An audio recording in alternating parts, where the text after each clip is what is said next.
Hello friends. अब हम लोग थरोली रिवाइज करते हैं ये पार्टनरशिप एक्ट का हमारा ये फर्स्ट यूनिट। ओके, सबसे पहले हम लोगों ने देखा था definition of partnership, partner, firm and firm name. ठीक है, तो अगर आपको याद होगा तो पार्टनरशिप का जो डेफिनेशन था ये आपको दिया गया है सेक्शन 4 के अंदर। ठीक है, तो ये सेक्शन 4 के अकॉर्डिंग हम लोगों ने क्या डेफिनेशन सीखी?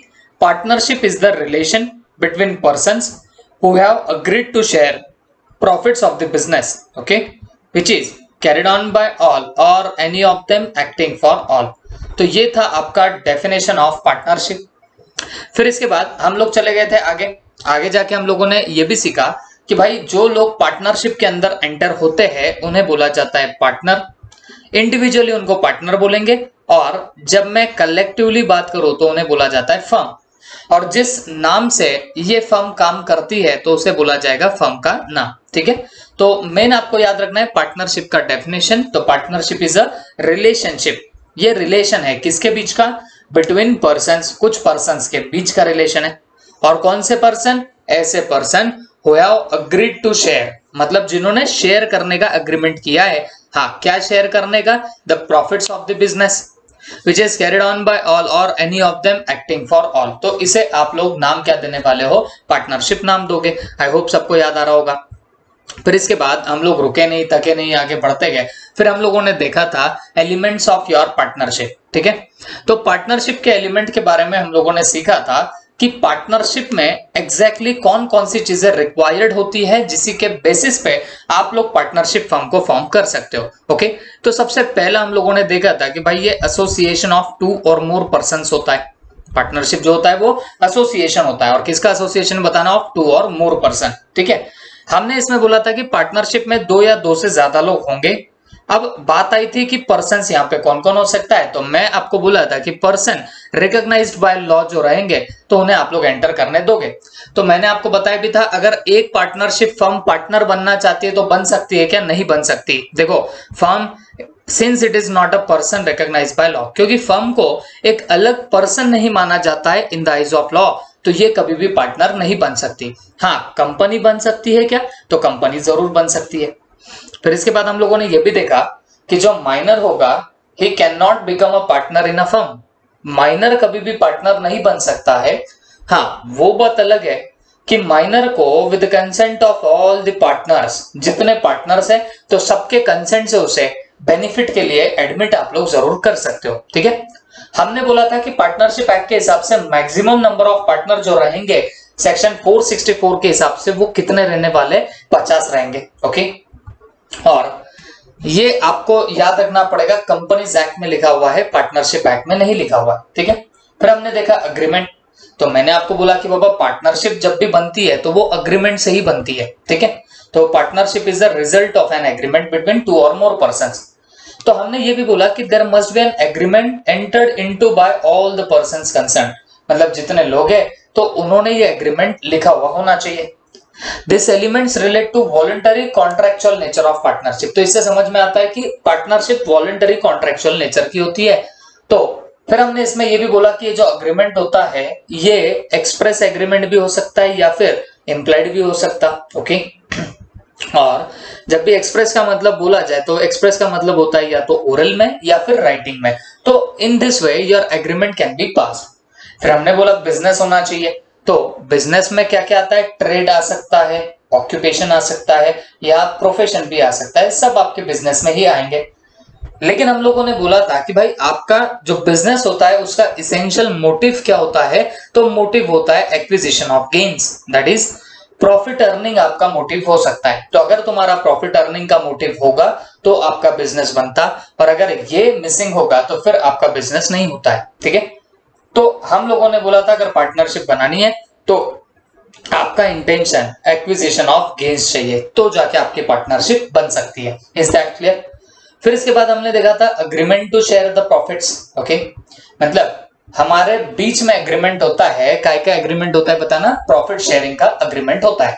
तो मैंने आपको यह भी बताया था बच्चों कि पार्टनरशिप में इसेंशियल फीचर यही होता है कि जो आपका प्रॉफिट होगा तो उसे आप लोग क्या कर पाओगे? शेयरिंग कर पाओगे। ठीक है, और हमने यही बोला था कि अगर सिर्फ एक ही पार्टनर सारे प्रॉफिट को एंटाइटल्ड करता है या फिर सारे प्रॉफिट पे हक अगर एक ही पार्टनर का होगा तो आप उसे क्या नहीं बोल सकते हो बताना, आप उसे पार्टनरशिप नहीं बोल सकते हो, ठीक है। लेकिन agreement to share losses is not essential element, मतलब आप लॉस भी शेयर करो ऐसा एग्रीमेंट होना जरूरी नहीं है। अगर सिर्फ आपका प्रॉफिट से रिलेटेड एग्रीमेंट होगा तो चल जाएगा काम, ओके। ऐसा जरूरी नहीं है कि लॉसेस भी शेयर करने का एग्रीमेंट होना चाहिए, ठीक है। फिर इसके हमने कुछ एग्जांपल देखे थे भाई। को ओनर होते हैं किसी प्रॉपर्टी के, मतलब जिन्होंने जॉइंटली ओन किया है किसी प्रॉपर्टी को, तो उससे जो भी रेवेन्यू वगैरह होगा तो वो अगर दोनों में बढ़ता तो still they will not be called as partners. इसके अलावा हमने देखा था चैरिटेबल इंस्टीट्यूशन और क्लब के बारे में। तो अगर तुम्हारी कोई चैरिटेबल इंस्टीट्यूशन या क्लब है तो ये भी कभी क्या नहीं बन सकते बताना, पार्टनरशिप फॉर्म नहीं बन सकते। The reason is very simple. और रीजन क्या है बताना यहाँ पे, क्योंकि आप लोगों की अगर चैरिटेबल इंस्टीट्यूशन या क्लब रहेगी तो इसका मोटिव कभी भी नहीं होता है प्रॉफिट अर्निंग का, ठीक है। और एग्जांपल 3 में हमने देखा कि भाई कोई अगर आप बेल्स ऑफ कॉटन बेच रहे हो लेकिन जो पैसा आएगा, जो प्रॉफिट मिलेगा वो आप शेयर करोगे तो definitely it will be a partnership. इसके बाद हम लोगों ने देखा था business carried on by all or any of them acting for all, ठीक है। ये आपका एक एसेंशियल एलिमेंट होता है फॉर मेकिंग द पार्टनरशिप, ठीक है। तो पार्टनरशिप बनाने के लिए काफी जरूरी होगा। हमने बोला था it is also called as what, cardinal principle of your partnership law. ये कार्डिनल प्रिंसिपल होता है पार्टनरशिप लॉ का। In other words there should be a binding contract of mutual agency between the partner. मतलब ये binding contract होता है। जैसे हम लोग अगर कुछ काम करें तो उससे बाकी के पार्टनर अगर लाइबल होने लग जाए तो इसी को बोला जाता है म्यूचुअल एजेंसी, ओके। मेरे एक्ट से मेरे पार्टनर लाइबल होने लग जाएंगे तो उसे हम लोग क्या नाम देंगे, म्यूचुअल एजेंसी, ठीक है। इस बारे में हम लोगों ने और एक बात करी कि भाई हर एक पार्टनर प्रिंसिपल भी होता है और एजेंट भी होता है, ठीक है। एजेंट कब बोला जाएगा, जब कोई एक पार्टनर बाकी के पार्टनर्स के बिहाफ पे वर्क करता तो वो एजेंट बनता, और किसी पार्टनर के बिहाफ पे कोई दूसरा पार्टनर काम कर रहा तो ये जो पार्टनर है ये बन जाएगा प्रिंसिपल, ओके। तो एक पार्टनरशिप में एक पार्टनर प्रिंसिपल भी हो सकता है एज वेल एज एजेंट भी हो सकता है, ओके। तो हम लोगों ने यहाँ पे एक पॉइंट और भी देखा था, it may be noted that true test of partnership is what, mutual agency. Mutual agency का होना काफी इंपॉर्टेंट है, ओके। अगर म्यूचुअल एजेंसी ही नहीं है तो आप लिख के लेना ये कभी पार्टनरशिप बन ही नहीं सकती है, okay. It may be noted that the true test of partnership is the mutual agency rather than sharing of profits. मतलब प्रॉफिट शेयर करना है सेकेंडरी थिंग है, but what is important is your what, important is your mutual agency, okay.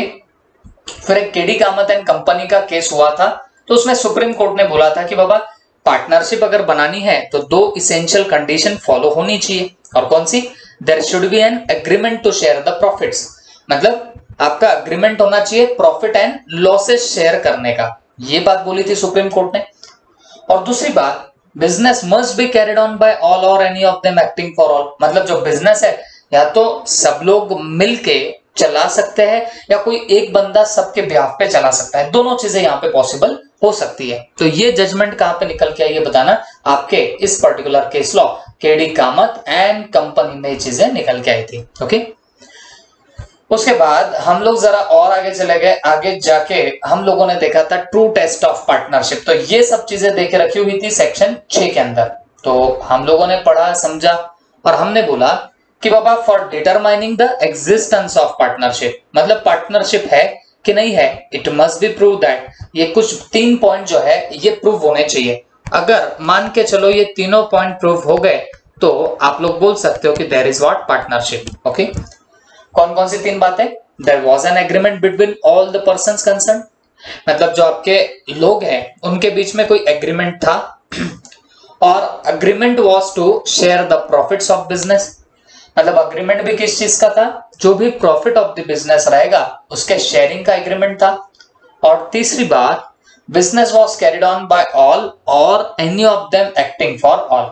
तो ये जब 3 बातें होगी, पहली बात अग्रीमेंट चाहिए, दूसरी बात शेयर ऑफ प्रॉफिट चाहिए, तीसरी बात carried on by all or any of them acting for all. जब ये तीनों बातें फुलफिल हो जाएगी तब आप लोग बोल सकते हो कि ये आपकी क्या रहने वाली है, पार्टनरशिप रहेगी। Is that clear? तो बच्चों ये हुआ आपका mode of determining existence of what your partnership. Okay, इसके बाद हम लोग आगे जाके अंदर जाके इसको जब देखने लग गए तो यहाँ पे लिखा हुआ था अग्रीमेंट के बारे में। तो हम लोगों ने बोला था कि बाबा partnership is created by an agreement and not by the status. मतलब जो पार्टनरशिप बनती है ना, तो ये पार्टनरशिप अग्रीमेंट से बनती है, ना कि स्टेटस से। ओके, तो अगर आप जैसे हिंदू अनडिवाइडेड फैमिली में देखोगे तो वहां बाय बर्थ कोई भी बंदा क्या बन जाता है, मेंबर बन सकता, बट पार्टनरशिप में ऐसा नहीं होता। पार्टनरशिप में आपको पहले अग्रीमेंट में एंटर करना पड़ेगा, और अग्रीमेंट किस चीज का, agreement to share the profits of the business का। ओके, उसके बाद शेयरिंग ऑफ प्रॉफिट। तो हमने बोला भाई शेयरिंग ऑफ प्रॉफिट वगैरह तो कंपलसरी होता है अगर आपको पार्टनरशिप बनानी है तो, लेकिन प्रॉफिट शेयरिंग होने के बावजूद कुछ केसेस ऐसे हैं जहां वो प्रॉफिट में तो शेयर करते, बट स्टिल हम लोग क्या मानते बच्चों, उनको पार्टनर नहीं मानते। ओके, वैसे तो शेयरिंग ऑफ प्रॉफिट रहा तो पार्टनर बन जाता है, but there are also certain cases जहां पे आप लोगों को शेयरिंग ऑफ प्रॉफिट मिलने के बावजूद आप उसे क्या नहीं बोलते हो, बताना, पार्टनर नहीं बोलते हो। तो ये अब ऐसी कौन कौन सी केसेस है, जैसे by a lender of money to persons engaged or about to engage in any business। मतलब कोई लेंडर ऑफ मनी है, मतलब किसी ने क्या किया बताना, पैसे लेंट किए किसी बंदे को, और वो बंदा मतलब पार्टनरशिप फर्म को लेंट किए, वो पार्टनरशिप फर्म पैसा रीपे नहीं कर पा रही, तो ऐसे वक्त क्या किया जा सकता है बच्चों, तो ऐसे वक्त आप लोग एक काम कर सकते हो कि वो पर्टिकुलर पार्टनरशिप फर्म से आप लोग प्रॉफिट शेयरिंग में आप लोग हिस्सा ले सकते हो। और आप लोग का मतलब मेरा क्या है बताना, लेंडर ऑफ मनी। तो lender of money can participate into the profit, क्योंकि उसका पैसा उसे ना मिले तो वो बंदा आपके प्रॉफिट में हाथ डालने लग जाएगा। तो अगर ऐसा लेंडर करे, अगर sharing of profit lender of money करे, तो आप क्या उसको पार्टनर बोलने वाले हो, तो जवाब है पार्टनर हम लोग उसे नहीं बोलने वाले। दूसरी बात, बाय सर्वेंट और एजेंट एज रेम्यूनरेशन। ओके, अगर किसी सर्वेंट को या किसी एजेंट को आप लोग रेम्यूनरेशन दे रहे हो, ओके, तो भी आप लोग उसको क्या पार्टनर बोल दोगे क्या, तो जवाब है नहीं, हम उसे भी पार्टनर नहीं बोलेंगे। ओके, उसके बाद by a widow or child of deceased partner as annuity. मतलब जैसे मैंने आपको बताया भी था कि अगर कोई पार्टनर की डेथ हो जाती है तो उसके जो लीगल रिप्रेजेंटेटिव्स है, जैसे उसकी वाइफ हो गई या फिर उसके बच्चे हो गए, तो उन लोगों को आप लोगों को पैसा देना पड़ता है। तो अगर आप लोगों ने पैसा नहीं देते हो कैपिटल वगैरह का, तो फिर वो लोग आपके प्रॉफिट में हिस्सा ले सकते हैं, शेयरिंग कर सकते हैं, बट ऐसे शेयरिंग ऑफ प्रॉफिट से क्या वो पार्टनर बन जाएंगे क्या, तो जवाब है वापस से निगेटिव, नहीं, वो पार्टनर नहीं बनने वाले। तो तीन बातें देखी जहां पे प्रॉफिट शेयरिंग होने के बावजूद आप इनको पार्टनर्स नहीं बोल सकते हो। तो उसमें क्या क्या आ गया बताना, सबसे पहला लेंडर ऑफ मनी आ गया, सेकेंड नंबर पे बाय सर्वेंट और एजेंट एज अ रेम्यूनरेशन आ गया, तीसरी बात window or child of a deceased partner. Okay, जो भी आपका विडो या फिर जो बच्चा रहेगा किसका, डिसीज्ड पार्टनर को, डिसीज बोले तो मरा हुआ, तो इनके जो भी बच्चे या बीवी रहेंगी तो उनको अगर प्रॉफिट शेयरिंग मिल रही तो उतने पर से आप उसे क्या नहीं बोल सकते हो, पार्टनर नहीं बोल सकते हो। ओके, और लास्ट में by a previous owner or part owner of the business as a consideration for sale of goodwill.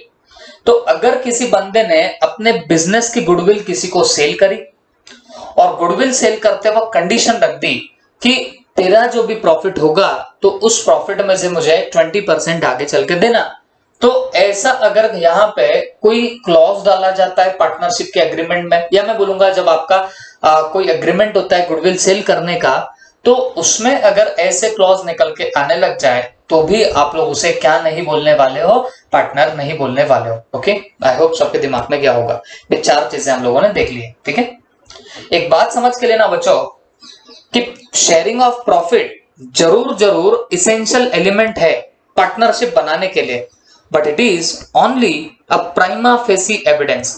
मतलब सिर्फ प्राइमरी लेवल पे आप लोग बोल सकते हो कि ये आपका इसेंशियल एलिमेंट है, लेकिन ये कंक्लूसिव एविडेंस नहीं है। ये चीज याद रखना, it is not a conclusive evidence, this is not a conclusive evidence. मतलब आप पक्का नहीं बोल सकते हो कि भाई प्रॉफिट शेयरिंग रहा तो वो आपका पार्टनर ही बनेगा, ऐसा नहीं होता। Okay, it is only a prima facie evidence and not a conclusive evidence. ठीक है, the sharing of profit of gross return accruing from property by a person holding joint or common interest in the property would not by itself make such person partner. Okay, तो in short ये सब बातें हम लोगों ने देखी।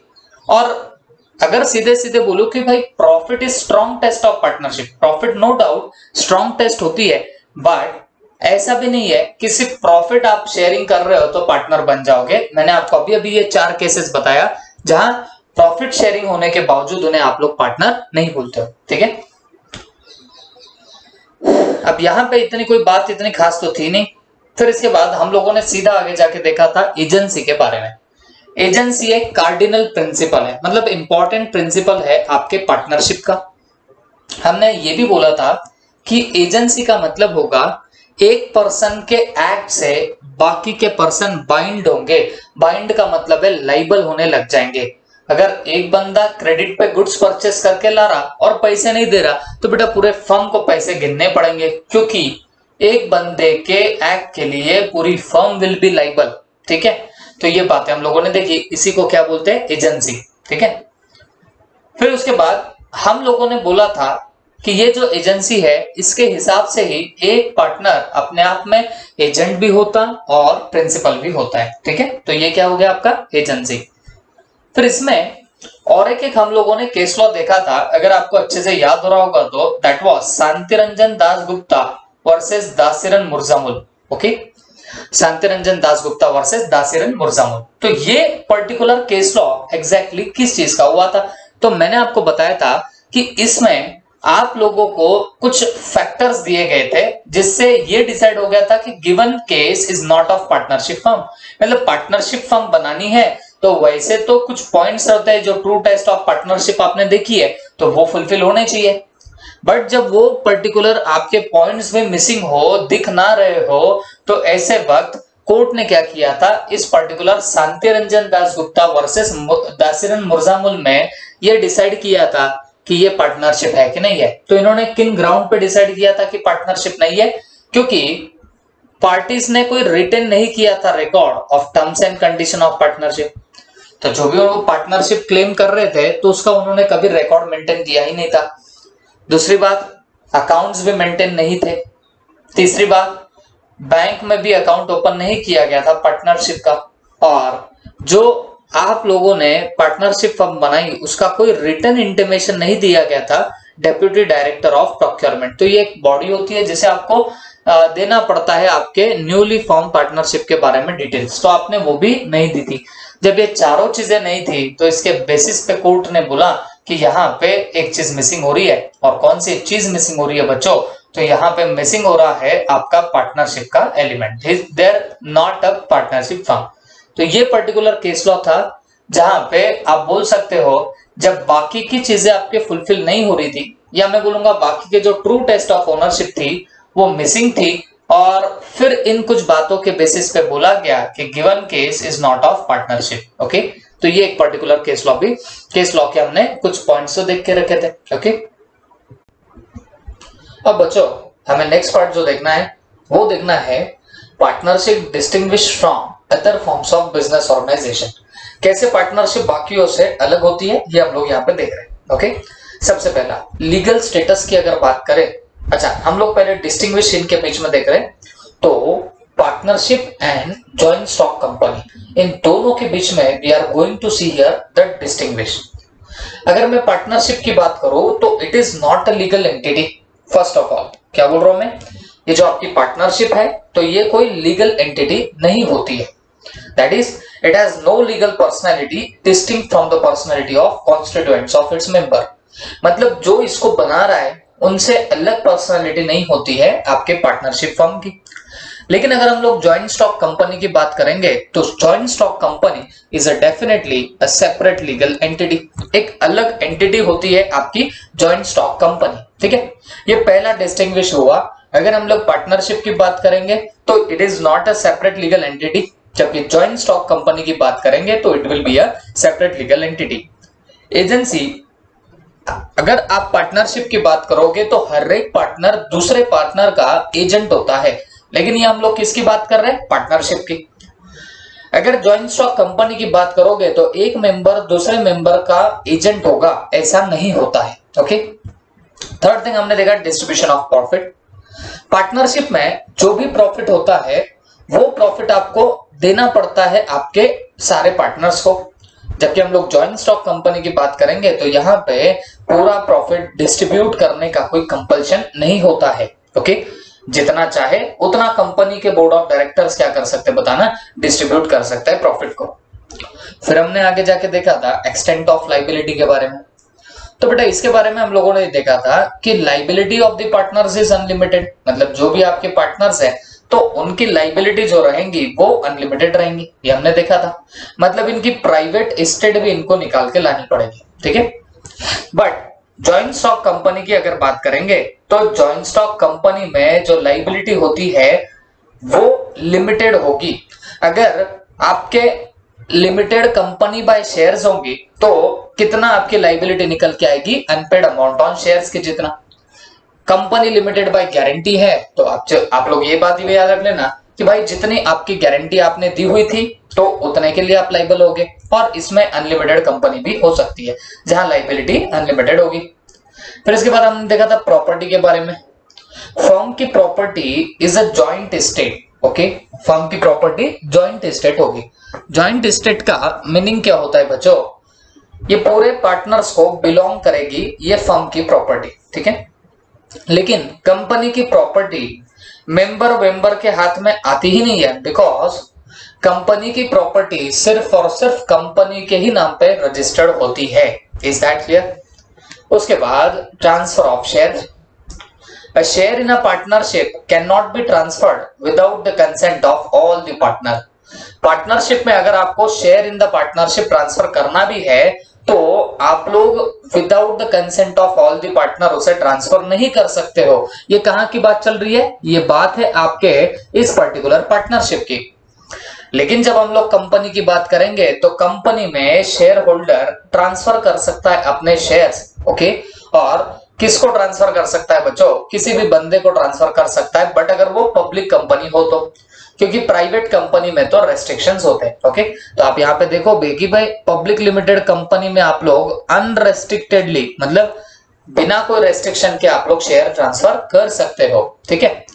Management की बात करेंगे, अगर हम लोग पार्टनरशिप की बात करेंगे तो सारे पार्टनर्स एंटाइटल्ड होते हैं to take part into the management of the company, management of the partnership. लेकिन अगर मैं कंपनी की बात करूंगा तो members of the company are not entitled to take part in the management.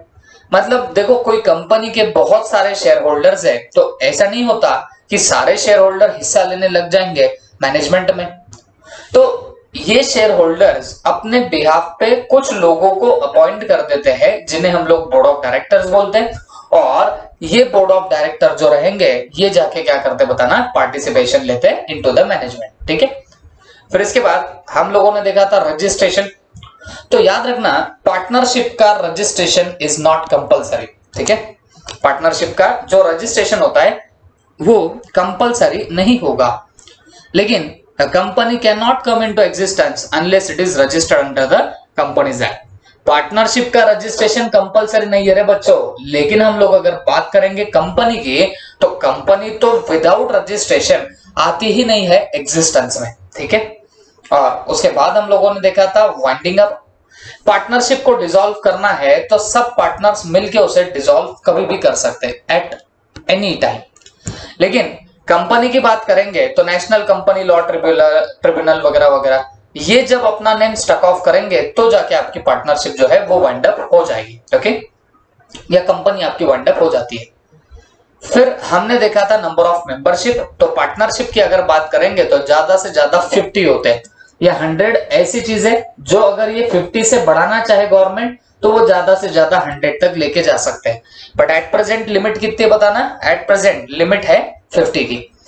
और ये लिमिट भी दे कहां पे रही है बताना, तो ये दे रखी है आपके section 464 of the companies act. याद रखना ये कंपनीज एक्ट में ही देख के रखा हुआ है, ठीक है। फिर उसके बाद नेक्स्ट था जॉइंट स्टॉक कंपनी। तो जॉइंट स्टॉक कंपनी के बारे में आप लोगों को क्या पता?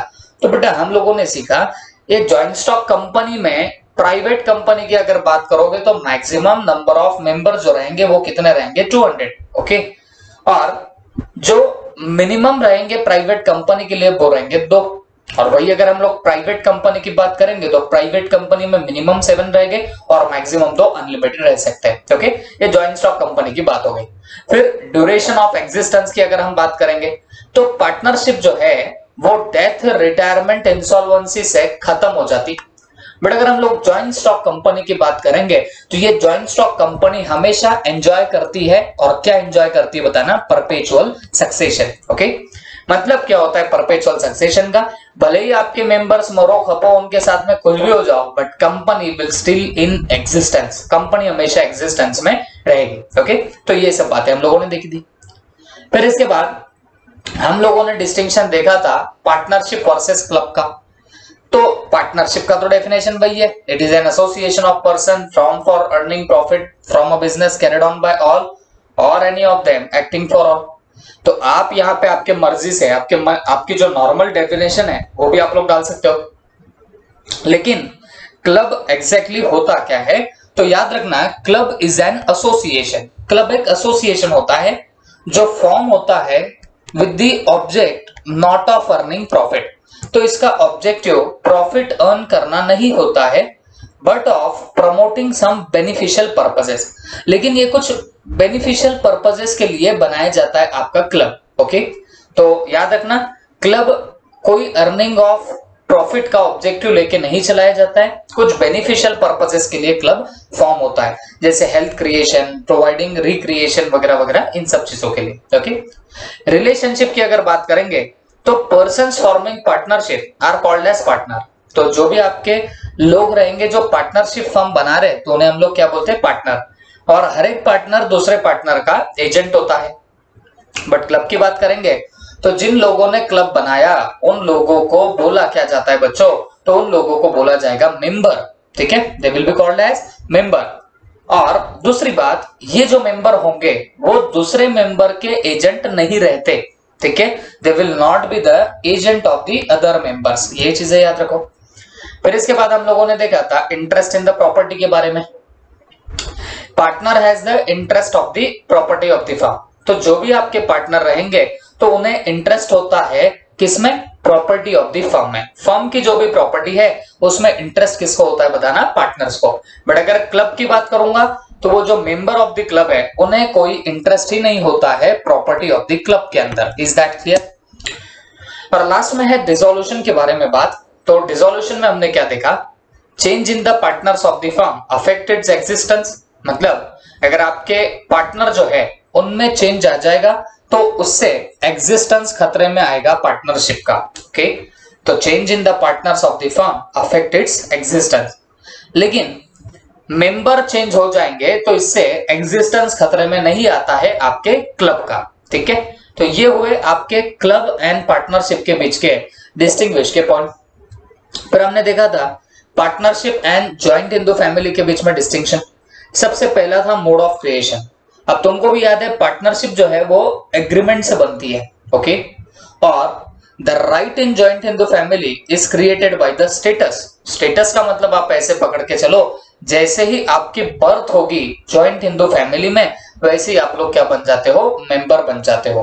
ये पहला डिस्टिंग्विश था। पार्टनरशिप में अगर किसी पार्टनर की डेथ हो जाती है तो इससे डेफिनेटली डिसोल्यूशन ऑफ पार्टनरशिप हो जाता। बट अगर ज्वाइंट इन द फैमिली की बात करेंगे तो किसी मेंबर की डेथ हो जाती है तो फिर इससे आप ऐसा नहीं बोल सकते हो कि डिसोल्यूशन ऑफ फैमिली बिजनेस भी हो जाएगा। ओके, तो ये चीज याद रखना, क्योंकि बाकी के वहां मेंबर्स होते हैं तो फिर ज्वाइंट इन द फैमिली का बिजनेस तो खत्म नहीं होता है। मैनेजमेंट। पार्टनरशिप में सारे पार्टनर्स इक्वली इंटाइटल्ड होते हैं to take part in the management of the partnership firm. लेकिन अगर हम लोग बात करेंगे किसकी? पार्टनरशिप की, तो जो भी मैनेजमेंट होता है वो जनरली वेस्ट विद द कर्ता। तो जो कर्ता रहेगा वही करता है। अरे क्या करता है? मैनेजमेंट ऑफ द आपका management of the HUF. Okay, उसके बाद अथॉरिटी टू बाइंड हम लोगों ने देखा। Every partner can by his act bind the firm. मतलब एक पार्टनर का जो एक्ट होगा उससे बाकी के पार्टनर बाइंड होते हैं, ये याद रखना। The karta or the manager has the authority to contract for the family business. और अगर एचयूएफ की बात करेंगे तो ये जो कर्ता होता है वो पूरे फैमिली के बिहाफ पे बिजनेस कर सकता है, ये भी चीज याद रख लो। फिर उसके बाद हम लोग आगे गए, लाइबिलिटी के बारे में बात करते हैं। पार्टनरशिप में लाइबिलिटी पार्टनर की अनलिमिटेड होती है, ओके, तो उनको प्राइवेट एस्टेट तक बेच बुझा के पैसे देने पड़ते हैं। ये कहां की बात है? ये आपके पार्टनरशिप की बात है। लेकिन अगर हम लोग बात करेंगे हमारे एचयूएफ की, तो एचयूएफ में सिर्फ कर्ता की लाइबिलिटी अनलिमिटेड होती है। Only the liability of the karta is what? Unlimited, and the other co-partners are liable only to the extent of their share in the profits of the family business, okay? तो बाकी के जो भी आपके partner रहेंगे वो तो सिर्फ लाइबल कितने के लिए रहेंगे? जितना उनका शेयर इन द प्रॉफिट है, तो बस उतने के लिए ही लाइबल होने वाले हैं, ठीक है। Calling for accounts, partnership firm में एक partner at the time of dissolution bring कर सकता है अकाउंट्स, या फिर वो अकाउंट्स मांगने के लिए स्यू जरूर कर सकता है बाकी के पार्टनर्स को। लेकिन अगर हम लोग जॉइंट हिंदू फैमिली की बात करेंगे, तो अगर कोई मेंबर सेपरेट हो रहा है तो ये कभी नहीं मांग सकता कि चलो बताओ accounts of the family business, okay. Partnership में कोई पार्टनर अगर डिसोल्यूशन चाहता है तो वो जरूर अकाउंट की इंफॉर्मेशन मांग सकता है, लेकिन ये चीजें कहां पे नहीं चलती है? आपके एचयूएफ में नहीं चलती है, ओके। गवर्निंग लॉ की बात करेंगे तो पार्टनरशिप को गवर्न करता है पार्टनरशिप एक्ट 1932, जबकि जॉइंट हिंदू फैमिली बिजनेस को गवर्न करता है आपका हिंदू लॉ, ओके। पार्टनरशिप को पार्टनरशिप एक्ट, जबकि जॉइंट हिंदू फैमिली बिजनेस को कौन गवर्न करता है? आपका हिंदू लॉ गवर्न कर रहा है, ओके। फिर इसके बाद माइनर की capacity, in a partnership minor can not become a partner. Partnership में एक माइनर पार्टनर बन ही नहीं सकता। हाँ, उसे आप एडमिट कर सकते हो for the benefits of the partnership only with the consent of all the partner, ठीक है। लेकिन अगर हम बात करेंगे एचयूएफ की, तो minor becomes a member of the ancestral business by the incidence of birth. देखो, माइनर को पार्टनरशिप फॉर्म में नहीं लिया जा सकता, लेकिन हम एचयूएफ की बात करेंगे तो बेटा नन्ना मुन्ना बच्चा एक दिन का भी हो तो वो उसी वक्त से क्या बन जाता है? मेंबर बनता है एंसेस्ट्रल प्रॉपर्टी में, ओके। उसके बाद हम लोगों ने देखा था कंटिन्यूटी के बारे में। तो फर्म में अगर कोई पार्टनर की डेथ होती है, इंसॉल्वेंसी होती है, तो उसी वक्त आपकी पार्टनरशिप फर्म डिसॉल्व हो जाएगी। लेकिन अगर बात करेंगे जॉइंट हिंदू फैमिली की, तो भले ही किसी मेंबर की डेथ वेथ हो जाए, but still joint Hindu family का बिजनेस जो रहेगा वो कंटिन्यू रहेगा, ओके। उसके बाद number of member, in case of partnership the number of member should not exceed 50, okay.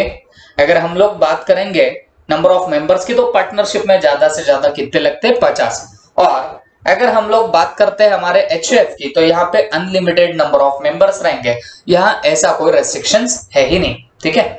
और लास्ट में share in the business partnership, each partner has defined share by virtue of an agreement between the partner। Partnership में हर एक partner का कुछ specified share होता है, और HUF में ये जो शेयर होता है ये फ्लक्चुएटिंग होता है। मैंने आपको बताया भी था, अगर कोई पार्टनर की डेथ होती तो आपके आंखों में आंसू हो सकते हैं, बट दिल में खुशी हो सकती है, बिकॉज किसी पर्टिकुलर पार्टनर की किसी मेंबर की डेथ हो जाती है एचयूएफ में, तो उसकी वजह से होगा क्या बताना, जो आपके बाकी के पार्टनर्स रहेंगे तो उनका प्रॉफिट शेयरिंग रेशो बढ़ने लग जाएगा। और अगर कोई पर्टिकुलर पार्टनर या मैं बोलूंगा कोई मेंबर की बर्थ होती है आपके किसी फैमिली में, तो जो रिमेनिंग पार्टनर्स या रिमेनिंग मेंबर्स रहेंगे तो उन लोगों का जो प्रॉफिट शेयरिंग रेशो है वो प्रॉफिट शेयरिंग रेशो रिड्यूस होने लग जाएगा। काय की वजह से? बर्थ की वजह से। तो डेथ होती है तो डेथ से ये शेयर बढ़ने लग जाएगा, और बर्थ होती है तो ये कम होने लग जाएगा, ओके। ये नोट दिए, वो काम की भी है नहीं। फिर हमने देखा पार्टनरशिप एंड को ओनरशिप के बीच का डिस्टिंक्शन। मैंने आपको को ओनरशिप के लिए बताया भी था कि भाई जब कोई पर्टिकुलर दो या दो से ज्यादा लोग किसी प्रॉपर्टी को जॉइंटली ओन करते हैं तो उन्हें बोला जाता है को ओनर्स, ओके। तो डिस्टिंग्विश हम लोग देख रहे थे पार्टनरशिप और को ओनरशिप का। Partnership always arises out of contract express और इम्प्लाइड, मतलब पार्टनरशिप कॉन्ट्रैक्ट से अराइज होता है, या फिर वो कॉन्ट्रैक्ट एक्सप्रेस हो या इम्प्लाइड हो, फर्क नहीं गिरता, ओके। लेकिन अगर हम लोग को ओनरशिप की बात करेंगे तो को ओनरशिप में राइज ईदर फ्रॉम एग्रीमेंट और by the operation of law. या तो ये एग्रीमेंट से बनती है या फिर ऑपरेशन ऑफ लॉ से बनती है को ओनरशिप। एग्रीमेंट से बोले तो दो या दो से ज्यादा लोग साथ में किसी पर्टिकुलर चीज के ओनर बनने लगते हैं तो वो हो गया को ओनरशिप। ऑपरेशन ऑफ लॉ के बारे में बात करेंगे तो मतलब कोई अटपटा करता तो उसके बाद उसके जो लीगल रिप्रेजेंटेटिव्स है उन्हें वो असेट मिल जाती, उन्हें वो पर्टिकुलर प्रॉपर्टी मिल जाती, तो आप लोग उसे बोल सकते हो बाय ऑपरेशन ऑफ लॉ। तो को ओनरशिप या तो अग्रीमेंट से हो सकता है या फिर ऑपरेशन ऑफ लॉ से हो सकता है। उसके बाद इंप्लाइड एजेंसी, हमने देखा a partner is the agent of other partner. तो एक पार्टनर दूसरे पार्टनर का क्या होता है? एजेंट। लेकिन एक को ओनर दूसरे को ओनर का एजेंट नहीं होता, ये चीज याद रखना। एक को ओनर दूसरे को ओनर का क्या नहीं होता है? एजेंट नहीं होता है। उसके बाद nature of interest, there is a community of interest which means the profit and losses must have to be shared. तो इसका मतलब क्या होता है बच्चों? जब भी आप बात करते हो आपके पार्टनरशिप की तो जो प्रॉफिट एंड लॉसेस होते हैं तो इन्हें आपको शेयर करना चाहिए, ओके। लेकिन को ओनरशिप में ऐसे शेयरिंग ऑफ प्रॉफिट वगैरह जरूरी नहीं है, होना ही चाहिए। हो भी सकता है, नहीं भी हो सकता है। फिर लास्ट पॉइंट आता है ट्रांसफर ऑफ इंटरेस्ट। तो पार्टनरशिप में आप शेयर ट्रांसफर कर तो सकते हो लेकिन कंसेंट ऑफ अदर पार्टनर, बाकी के पार्टनर्स का कंसेंट लेके कर सकते हो। जबकि अगर मैं बात करूंगा को ओनरशिप की तो को ओनर में ट्रांसफर इज इंटरेस्ट और rights in the property without the consent of other the partner. मतलब आप कोई प्रॉपर्टी ओन कर रहे हो, मतलब 50% आप ओन कर रहे हो और 50% कोई और ओन कर रहा है, तो ऐसे वक्त याद रखना बच्चों, अगर ये भी सिचुएशन रही तो भी होने क्या वाला है, आप जो पर्टिकुलर बंदे हो आप आपका शेयर खुद से भी बेच सकते हो, तो आपको किसी पे अड़ के रहने की जरूरत नहीं पड़ेगी, ओके। तो आप दूसरे के कंसेंट के बगैर भी ट्रांसफर कर सकते हो। इसके बाद हम लोगों ने देखा पार्टनरशिप वर्सेस एसोसिएशन के बारे में। तो यहां हमने सीखा partnership means and involves setting relation of agency between two और मोर पर्सन, मतलब दो या दो से ज्यादा लोग के बीच में जो एजेंसी का रिलेशन होता है उसे आप लोग बोलते हो पार्टनरशिप। जबकि एसोसिएशन में क्या होता है, किसी सोशल कॉज की वजह से जब दो या दो से ज्यादा लोग साथ में आते हैं और यहां भी आपका शेयरिंग ऑफ प्रॉफिट का मोटिव नहीं होता तो उसे एसोसिएशन बोलते हैं। ये पार्टनरशिप हमेशा अर्न करने के लिए बैठी है, प्रॉफिट अर्न करने के लिए, जबकि एसोसिएशन में चैरिटेबल ऑब्जेक्टिव्स होते हैं, तो ये आ भी नहीं सकता है। तो in this way we have completed all the distinguish की रिवीजन, ओके। फिर हमने देखा बच्चों काइंड्स ऑफ पार्टनरशिप क्या क्या होती है। तो सबसे पहली होती है पार्टनरशिप एट विल, ओके। मतलब पार्टनरशिप एट विल कब रहेगी? जब पार्टनरशिप का कोई फिक्स पीरियड डिसाइडेड नहीं है, मतलब पार्टनरशिप 2 साल चलेगी, 4 साल चलेगी, ऐसा कहीं दिया नहीं है। जो मर्जी पार्टनरशिप की उतने दिन चले, यही तो मीनिंग होता है ना पार्टनरशिप एट विल का। जब टाइम पीरियड फिक्स नहीं किया गया है एंड है इंपॉर्टेंटली दूसरी बात, there is no provision made as the determination of partnership, और आपने कोई प्रोविजन नहीं करी है पार्टनरशिप को डिटरमाइन करने की, तो फिर इसे आप लोग क्या बोलने वाले हो? पार्टनरशिप एट विल बोलोगे। और ये दो कंडीशन जो है must be satisfied before a partnership can be regarded as partnership at will. तो ये दो कंडीशन सेटिस्फाई होनी जरूरी है जिससे ये क्या बनने वाली है? पार्टनरशिप एट विल बनेगी, ओके। लेकिन एक चीज याद रखना, अगर कोई फिक्स पार्टनरशिप थी, ओके, कोई फिक्स्ड पार्टनरशिप थी और उसका टर्म खत्म होने के बावजूद भी अगर आपका पार्टनरशिप बिजनेस कंटिन्यू रहा, कोई फिक्स पार्टनरशिप थी, तो बेटा इतने से तो अपन बोल ही नहीं सकते कि ये पार्टनरशिप एट विल होगी। बट अगर जो फिक्स टर्म की पार्टनरशिप है वो कंटिन्यू करती है अपना partnership business even after expiry of the term, तो फिर ये पार्टनरशिप फिक्स नहीं रहेगी, ये बाद में क्या बन जाती है? पार्टनरशिप एट विल बन जाएगी। और याद रखना, जब भी पार्टनरशिप एट विल रहेगी, इसे अगर डिसॉल्व करना है, इसे खत्म करना है, तो कोई भी पार्टनर क्या कर सकता है? नोटिस दे सकता है, राइटिंग में लिख के नोटिस देगा। किसको? बाकी के पार्टनर्स को। तो जब वो बाकी के पार्टनर्स को नोटिस देता है तब जाके वो पार्टनरशिप एट विल खत्म हो जाती है। फिर उसके बाद हमारी और एक टाइप की पार्टनरशिप थी, वो थी partnership for a fix period. तो फिक्स पीरियड की पार्टनरशिप क्या होती है, जहां पे ड्यूरेशन आप लोगों का फिक्स्ड होता है, पहली बात। दूसरी बात, जब आपका ये फिक्स पीरियड कंप्लीट हो गया तब पार्टनरशिप आपकी वहीं पे डिसॉल्व हो जाएगी। ओके, तो इसको क्या बोलते हैं, partnership for a fix period. उसके बाद आता है आपका पर्टिकुलर पार्टनरशिप। तो ये पर्टिकुलर पार्टनरशिप एग्जैक्टली होता क्या है, तो याद रखना, जब कोई पार्टनरशिप किसी सिंगल एडवेंचर के लिए बनाई जा रही है, ओके, कोई पार्टनरशिप है वो किसी सिंगल एडवेंचर के लिए बनाई जाती है, तो आप उसको क्या बोलने वाले हो बताना, पर्टिकुलर पार्टनरशिप बोलोगे। ओके, तो ये चीज हमेशा याद रखना, जब किसी सिंगल एडवेंचर के लिए आप लोग पार्टनरशिप बना रहे हो तो that will be called as what, your particular partnership. और इसे अगर आपको डिसॉल्व करना है तो it may be dissolve by the completion of the adventure or the undertaking. मतलब जो आपका एडवेंचर है या जो वो पर्टिकुलर पर्पस है, वो जब आपका कंप्लीट हो जाएगा तो फिर जाके आपकी क्या होने वाली बताना, पर्टिकुलर पार्टनरशिप कंप्लीट हो जाएगी। ओके, तो ये हमने 3 पॉइंट्स यहाँ पे देख लिए, एक बार फटाफट मुझे बताना कौन कौन से 3 पॉइंट है। पार्टनरशिप एट विल है, पार्टनरशिप फॉर फिक्स पीरियड है और पर्टिकुलर पार्टनरशिप भी है। ओके, फिर उसके बाद हमने देखा था जनरल पार्टनरशिप के बारे में। तो जब पार्टनरशिप में कहीं कोई पर्टिकुलर पर्पस ना हो तो उसे आप लोग बोलने वाले हो जनरल पार्टनरशिप। ठीक है, इसके बाद हम लोगों ने देखा पार्टनरशिप डीड। देखो, पार्टनरशिप बनानी है तो आपका अग्रीमेंट होना जरूरी है। तो एग्रीमेंट 2 टाइप के हो सकते हैं, एक राइटिंग में भी हो सकता है और एक ओरल में भी हो सकता है। तो जो राइटिंग में आपका पार्टनरशिप का अग्रीमेंट बनता तो उसको हम लोग क्या बोलते बताना, पार्टनरशिप डीड। तो यहां उसकी डेफिनेशन भी है, it is the document in writing, ये राइटिंग का डॉक्यूमेंट है, containing the various terms and condition, जिसमें सब टर्म्स एंड कंडीशन है, as to the relationship of the partners, partner की जिसमें क्या होती है, रिलेशनशिप होती है टू ईच अदर, है ना, एक दूसरे के लिए। तो इसी को क्या बोला जाएगा बताना, पार्टनरशिप डीड बोला जाएगा। That will be called as your what, partnership deed.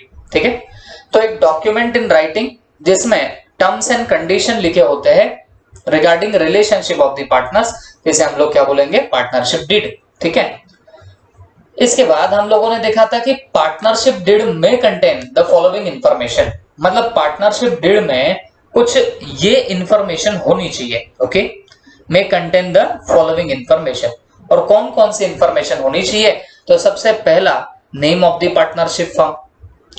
एक आपके पार्टनरशिप के बिजनेस में हमेशा याद रखना कौन सी चीज इंपॉर्टेंटली होनी चाहिए, तो name of the partnership firm, तो नाम क्या है वो सबसे पहले होना चाहिए। फिर उसके बाद names of all the partner, बाकी के जितने पार्टनर्स है तो उनका भी नाम दिखना चाहिए। फिर nature and place of the business of the firm, मतलब आपका नेचर एंड प्लेस क्या है बिजनेस ऑफ द फर्म का, तो वो भी दिखना चाहिए। तीसरा, date of commencement of partnership, partnership कब स्टार्ट हुई है ये दिखना चाहिए। फिर ड्यूरेशन ऑफ द पार्टनरशिप, मतलब कितने टाइम पीरियड के लिए आपकी पार्टनरशिप चलेगी वो भी दिखना चाहिए। फिर capital introduction of each partner, हर एक पार्टनर कितना कितना पैसा लेके आएगा वो भी दिखाना चाहिए। प्रॉफिट शेयरिंग रेशो, कल चल के प्रॉफिट हुआ तो इसे कैसे डिस्ट्रीब्यूट करने वाले हो।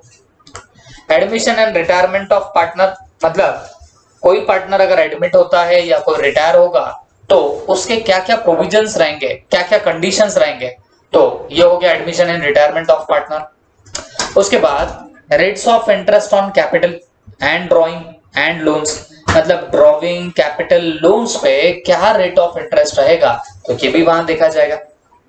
उसके बाद provision for settlement of accounts in case of dissolution, कल चल के अगर फर्म डिसॉल्व हो रही है तो सेटलमेंट ऑफ अकाउंट्स कैसे होगा, उसकी प्रोविजंस क्या रहेगी, ये भी इसके अंदर ही होगा। Provision for salaries commission payable to the other partner, तो जो भी सैलरी कमीशन देना है तो वो कितना होगा कितना नहीं, ये भी वहीं पे डिसाइडेड होता है। और उसके बाद provision for expulsion of the partner in case of gross breach of duty और फ्रॉड, मतलब कल चल के अगर आपकी ग्रॉस ब्रीच होती है ड्यूटी या फ्रॉड की, तो फिर ऐसे टाइम को एक्सपल्शन कैसे किया जाएगा पार्टनर का, एक्सपल्शन का मतलब होता है हकालना। ओके, तो उसे कैसे निकाला जाएगा पार्टनरशिप से, तो उसके भी प्रोविजंस आपके पार्टनरशिप डीड में आपको मिल सकते हैं। ओके, तो इतनी बातें आप लोगों को कहां देखने मिलेगी, पार्टनरशिप डीड के अंदर। ओके, और इसके बाद हम लोगों ने लास्ट में देखा टाइप्स ऑफ पार्टनर। ठीक है, तो टाइप्स ऑफ पार्टनर क्या क्या हो सकते हैं। सबसे पहला एक्टिव, एक्चुअल और ऑस्टेंसिबल पार्टनर। नाम याद रखना, actual, active and ostensible partner. तो यहां पे हम लोगों ने बेसिकली क्या देखा कि बाबा it is a partner who has become partner by an agreement. जो अग्रीमेंट से पार्टनर बनता तो उसको बोलते हैं एक्चुअल एक्टिव पार्टनर। ओके, देखो सब पार्टनर तो एग्रीमेंट से ही पार्टनर बनते हैं, ये बात तो आप लोग फिक्स कर लो। लेकिन जो अग्रीमेंट से पार्टनर बना तो सही, एंड सबसे important who actively participate in the conduct of the partnership firm, और जो एक्टिवली पार्टिसिपेट भी करता है in the conduct of the partnership firm, तो उसको आप लोग बोलने वाले हो एक्टिव और एक्चुअल और ऑस्टेंसिबल पार्टनर। ठीक है, अब ये पार्टनर को जब भी रिटायरमेंट लेनी है तो हमेशा याद रखना इसने पब्लिक नोटिस जरूर देनी चाहिए। ओके, अगर ये पब्लिक नोटिस देगा तो ही ये एब्सॉल्व होगा अपने लाइबिलिटीज से। ओके, एब्सॉल्व होने का मतलब है छुटकारा पाना। तो इसे छुटकारा कब मिलेगा अपने लाइबिलिटीज से, जब ये बंदा पब्लिक नोटिस देगा, और जब ये पब्लिक नोटिस नहीं देता तो ये कभी एब्सॉल्व नहीं होगा अपने लाइबिलिटी से। ओके, तो ये हुआ तुम्हारा एक्टिव, एक्चुअल और ऑस्टेंसिबल पार्टनर। ठीक है, उसके बाद में आता है आपका स्लीपिंग और डॉर्मेंट पार्टनर। ठीक है, उसके बाद क्या आएगा बताना, स्लीपिंग और डॉर्मेंट पार्टनर। तो क्या होता है स्लीपिंग पार्टनर, क्या होता है डॉर्मेंट पार्टनर, तो ध्यान रखना स्लीपिंग पार्टनर का मतलब हो गया who is a partner by an agreement. जो अग्रीमेंट से पार्टनर बनता तो उसको आप लोग स्लीपिंग पार्टनर बोलते हैं, ऐसा है क्या, नहीं, हर पार्टनर तो भाई एग्रीमेंट से ही बनता है। उसमें इंपॉर्टेंटली और क्या चीज होनी चाहिए, and who does not actively take part in the conduct of the partnership business. जो पार्टनरशिप में हिस्सा नहीं लेता है एक्टिवली, तो उसे आप लोग क्या बोलने वाले हो, स्लीपिंग और डॉर्मेंट पार्टनर। ठीक है, जो बनता तो है एग्रीमेंट से पार्टनर और जो एक्टिवली पार्टिसिपेट नहीं करता है in the conduct of the business, तो आप उसको क्या बोलने वाले हो, स्लीपिंग और डॉर्मेंट पार्टनर। फिर इसके बाद हमने देखा था कि बाबा स्लीपिंग पार्टनर भले ही पार्टिसिपेट नहीं करता रे बच्चों, लेकिन कल चल के प्रॉफिट एंड लॉसेस आए तो उसमें जरूर हिस्सा मांगता। लाइबल भी होता है थर्ड पार्टीज को, कल चल के कुछ अगर लाइबिलिटी निकले तो he will also be liable to third parties. लेकिन इन्हें कोई रिक्वायरमेंट नहीं होती है पब्लिक नोटिस देने की जब वो रिटायर होते हैं तब, क्योंकि इनको वैसे भी कोई नहीं जानता, तो ये रिटायर भी हो जाए तो भी कोई दिक्कत नहीं होती है। फिर इसके बाद नेक्स्ट आता है आपका नॉमिनल पार्टनर। तो ये नॉमिनल पार्टनर क्या होता है बच्चों, a person who lends his name okay to the firm. मतलब जिस बंदे ने अपना नाम दिया है पार्टनरशिप फर्म को, तो उसको आप लोग क्या बोलने वाले, nominal partner. Without having any real interest in it, मतलब इसमें आपका कोई इंटरेस्ट होता ही नहीं है।